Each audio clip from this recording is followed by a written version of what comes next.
uyu munsi twari twifuje kuganira kuri aloe vera abantu benshi bita nk'igikakarubamba n'umumaro wacyo mu kuvura igifu n'uburwayi bwacyo. Ubundi muganga twatangira tubaza ese igifu giterwa n'iki?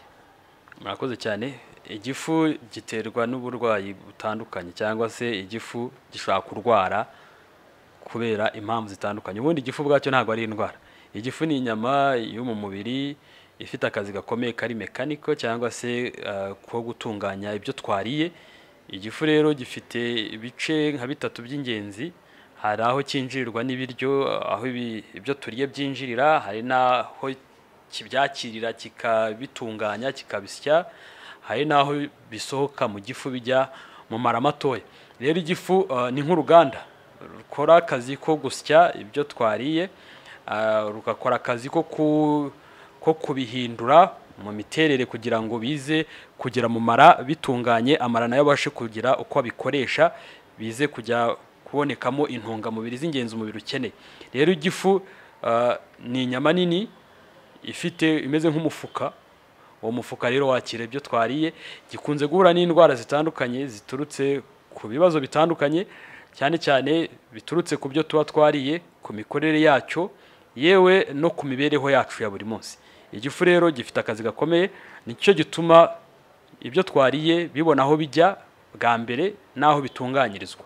Ni inyama rero ikomeye mu mubiri w'umuntu kandi ikora akazi gakomeye, ariko ushobora no guhura n'ibibazo bitandukanye bikomeye, dore ko abantu benshi bagira uburwayi bw'igifu, kikababaza, kikabarya, kikabangamira imikorere yabo n'imibereho yabo muri rusange, kuko nkuko nabivuze mbere, igifu gifite ako kazi gakomeye ko gutuma ibyo twariye biba cyangwa kiba inzira y'uko ibyo twariye bigera mu mubiri muri rusange. Urumva rero byo turiye byose n'ibyo tunyweye byose bibanza guca mu gifu. Ni iki kigitera ko abantu benshi bavuga impamvu nyinshi? Ubundi giterwa n'iki? Uburwayi bwacyo buterwa n'iki? Uburwayi bw'igifu buterwa n'impamvu zitandukanye, harimo indwara, harimo imikorere. Twavugamo nko mu ndwara hari nka ubwoko bwa bakteri bukunze kwibasira igifu bita Helicobacter pylori. Ni ubwoko bwa bacteria cyangwa se bakteri twavuga ni nk'udusimba dukoko dushobora guturuka mu mikorere y'umubiri, mu byo turya, mu byo tunywa, ariko bikaza kwibasira igice cy'igifu. Ubwo bwoko bwa bakteri buca igifu mu ibisebe, hanyuma icyo gifu rero kigatangira kujya gitwikwa na acide kikorera ubwacyo. Ya acide ikajya iba nyinshi igatwika muri bya bisebe, umuntu akarushaho kubabara, akagubwa nabi, ibijyanye n'igogora ry'ibiryo rikagenda nabi mu gifu, n'ahandi muri rusange bigahungabanya uwo muntu. Igifu kiraryana cyane, gishobora kukurya mu gice giherereyemo, gishobora no kukurya bigiye mu kindi gice bitandukanye by'umubiri, ibyo bita radiating pain, nko kubabara mu bitugu, kubabara mu mugongo, kubabara ahantu hatandukanye biturutse ku gifu. Umuntu akabura amahoro, akumva nta byishimo, akumva umushiha, akumva umutwe, akumva acitse intege. Rero igifu ni inyama ikomeye, ariko irwara indwara zitandukanye ziturutse ku mabakteria. Ushobora kugira amavirus, ushobora no kugira cancer.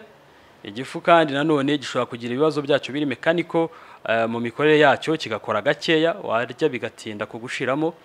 Gishobora no kugira ikibazo muri release ya acid gitanga, kuko igifu bwacyo gifite secretion cyangwa se imvubura zirekura acid yo bita gastric acid cyangwa acide gastrique. Rero muri iyo mikorere yose no mu miterere yacyo gishobora guhura na bumwe muri ubwo burwayi twavuze haruguru. Uwo cyazengereje dukurikiye, aloe vera yamufasha iki? Aloe vera izwiho gufasha igifu cyane cyane mu gukuraho icyo bita inflammation. Inflammation ni kwa kundi umuntu ababara, aribwa, yumva ashyushye mu mubiri, yumva yabuze amahoro, yumva yabuze igihengekero. Rero aloe vera iza gukuraho icyo bita inflammation, bya bimenyetso, gushyuha, kubabara, kumva ahantu hahinda umuriro, kirungura kikazamuka. Aloe vera ikora akazi ko gukuraho ibyo, gukuraho ubwo bushyuhe, ubwo bubabare. Rero ikindi aloe vera ni kwituma bya bintu biri mu gifu byihuta bikava mu gifu, kuko igifu kibitindana nabwo niko kirushaho kubabara. Kandi iyo aloe vera yinjiye muri cya gifu igatuma iyo myanda, izo toxin, ubwo burozi bwaturutse mu byo wariye, muri acide nyinshi, bivamo bigasohoka bikajya mu mara, amara nayo akaza kubisohora, bityo bikagabanyiriza wa muntu ufite uburwayi bw'igifu kugumya kubabara, bikamubuza kugumya kumererwa nabi, ndetse ikindi niko ikuraho bwa bushyuhe bwo mu mubiri muri rusange. Hari ukuntu wumva mu mubiri hose hashyuhiranye, wacitse intege, wabuze amifato, wabuze uko ubigenza. Icyo gihe rero aloe vera ikora ako kazi ko kugabanyiriza igifu bwa bushyuhe, bwa bubabare, ariko kandi ikajya no gusana hahandi haba hangiritse, harimo muri bya bisebe, yaba ari ibyaciwe na ya Helicobacter pylori, yaba ari igisebe cyaciwe bwacyo n'uko igifu kikubanaho kikagabanya utuntu tumeze nk'utwaya tuba turi mu gifu, yewe byanaturuka kuri ya acide iba yabaye nyinshi, bigenda bigabanya, ya aloe vera igabanya ya acide iri mu gifu, inflammation ikavaho, ububabare bukavaho, kuribwa mu gifu, kuribwa mu nda bikavaho. Aloe vera rero ni product y'ingenzi ku gifu, dore ko ikora akazi gakomeye. Umuntu ayinywa gute, ikoze mu biki? Aruvuga ati nanyweye imiti myinshi n'ubundi ntacyo byamariye, umwihariko wayo waba ari uwuhe? Aloe vera ikozwe n'iby'ingenzi naturel cyangwa se myimerere.